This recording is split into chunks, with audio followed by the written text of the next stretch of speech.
What's up, guys? Welcome to Care Coach Lead. This is Andrew Frezza, and today we're going to be talking about a better way to progress ring dips. Okay, so ring dips is one of the trickiest movements to coach and really find that perfect scaling opportunity for your clients. And what we find is that people who don't have great push-ups are advancing to ring dips prematurely. So I would encourage you as a coach, if you're getting stuck with athletes, you're seeing some of these common faults that we're going to touch on, don't be afraid to just have someone work back and regress back to push-ups, make sure they've really nailed that before they progress to the ring dip. And one way that we found this to be super effective in a group class environment is when we have a ring dip day, at the end of our warm-up, we'll have everyone do a small set of tempo push-ups together, maybe like 3 to 5 tempo push-ups at a 3-second descent. And if those athletes that are able to successfully do those push-ups on the coach's call, they're good to go to progress to ring dips. And the athletes that are not successful with that tempo, they can stay and work on push-ups or ring push-ups for that day. So that can kind of be an easy way to divide the group and figure out who's appropriate to get on the rings and not. All right, so let's talk about some common ways to progress and scale and modify the ring dip. Okay, so there's no real easy way to start with the ring dip. You have an unstable surface, which can be really tricky, especially for new athletes. But we're really big on using holds as the best starting point for people, all right? So just having athletes hop up and show us a really good ring support hold where they're maintaining that hollow position, they're able to get the arms completely locked out, and then from a gymnastics point, we want to actually be able to get a little bit of that external rotation through the shoulder. So it's going to look like a little bit of a thumb turn out or pinkies to the hips. It's one of the cues that we'll use for that. Okay, one place that I think is really underutilized though, I think a lot of coaches are using the top hold. Very few are using a bottom hold.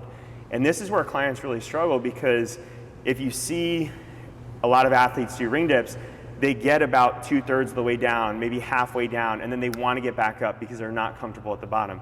So I really like these holds where if you set the rings high enough, you can actually from the ground with your feet still on the ground, get that ring set in the perfect position, right? And let's talk about what that perfect position is. We did an entire video on the vertical forearm in that bottom position, right? It applies to push-ups, it applies to ring rows, handstand push-ups. That's one of those universal movement patterns that you should be looking for as a coach, is what is that forearm position in the bottom of the dip, okay? So in order for that person to achieve that vertical forearm, their chest and upper body is actually gonna have to come forward and through the rings, okay? And that ring is gonna feel like it's in that person's armpit, and that's a good thing. That's where we want that to be. So they can actually rest that shoulder or bicep on the ring, achieve that vertical forearm, and then all they have to do is pull the feet off the floor to do those bottom holds, okay? So you do some top holds, you do some bottom holds. This could be a progression.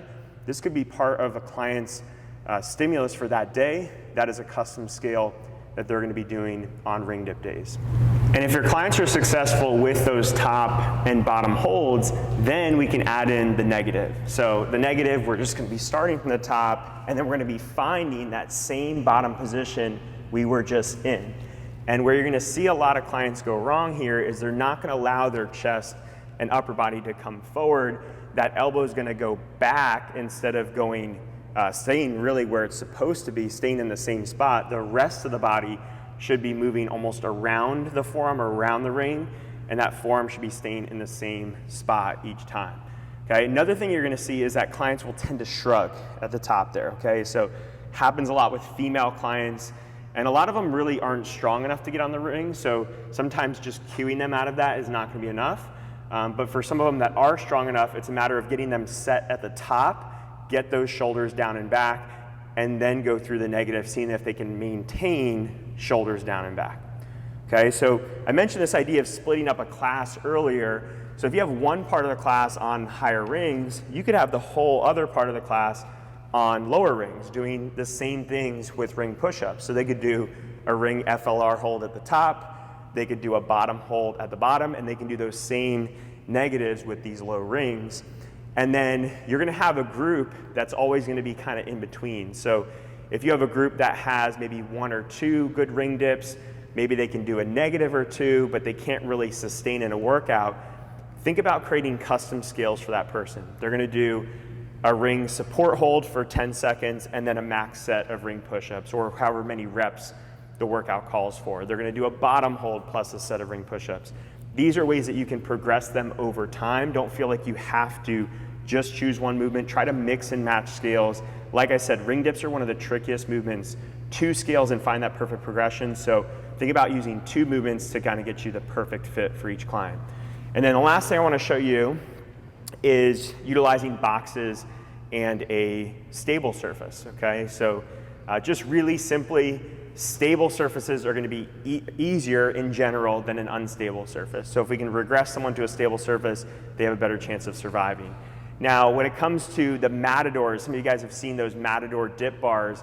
Those tend to be too wide for clients. So especially females, if they don't have pretty broad shoulders, they're just going to feel really insecure and unsafe on those Matadors. Right, with these, the boxes, we like to get a 30-inch boxes, and then we use the dumbbells, so that way we can recreate that same neutral grip that you would have on the rings. And you could even turn the dumbbells slightly out if you wanted to create a little bit of that external rotation at the shoulder there, okay? But I'm gonna keep them neutral, and this could be a completely unsupported dip, okay, which is actually gonna be, I don't know, 10% easier, 20% easier than the unstable dip. And it could be also a toenail spotted dip, right? So I like the toenail spotted dip here on the boxes versus the rings. So try to get to that same lockout that you would be without your feet on the ground, and then just try to set those toes on the ground, and then you're gonna still try to recreate that same vertical forearm on the way down. So again, if you have clients that are not strong enough on push-ups, they might do some really awkward stuff even on these box dips, these dumbbell dips here. So don't be afraid to regress someone back to push-ups to work on that strength before trying to progress them to something that looks similar to a dip. And then the last modification I wanted to show you guys was a banded dip, okay? I know some people are against bands. We are really big fans of bands, as long as we hold our clients accountable to moving slow enough that they're not getting the rebound effect of the band. But I think if you do move slow, these can be just as hard as anything out there, and really be a great way to progress your movements. One thing to note, we always attach one side of the band, and then the more you throw slack-wise over the rings, the tighter that part's gonna be, the more help you're gonna get. So if you don't need much help at all, you just wanna barely hang that band over the top, and then you can set one or both knees in. I like to do both if they have the strength to do it, and then you can do your dips that way. The other thing to note is look at the difference in height here. So if someone's doing the real deal rings, try to get them as high as they can where they're not gonna hit their head on the bar, and they actually have to jump into it. So that way they can maintain a good hollow position on the way down. But if you're doing the band, they just need to have it low enough so they can get in. So they're gonna lose a little bit of that hollow position. That's okay. We'll work on it in other places. So hopefully you guys found this helpful. Again, rings can be tricky, so you may not find the perfect scale for each one of your clients, but be creative, use different combinations, and hopefully this helps you guys create better scales, better progressions in the dip, all right? If you have any comments or questions, leave them below, and we'll see you in the next video.